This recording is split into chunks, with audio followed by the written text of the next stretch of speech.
ఓం నమ శివాయ శ్రీమాత్రే నమ. మిత్రులకి శ్రేభిలాషులకి అలాగే నన్ను ఎంతగా ఆదరిస్తున్న యూట్యూబ్ ప్రేక్షకులందరికీ కూడా పేరు పేరు ధన్యవాదాలు. మిత్రులరా, మీ అందరికీ పరాదేవత ఎల్లవేళలా మీతో ఉండి మీ మనవాంఛ నెరవేర్చాలని మనస్ఫూర్తిగా కోరుకుంటున్నాను.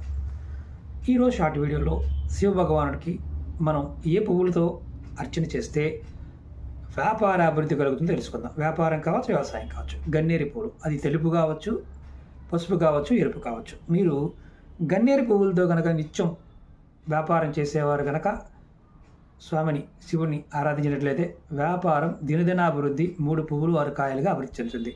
ప్రయత్నం చేయండి, ఫలితాన్ని పొందండి.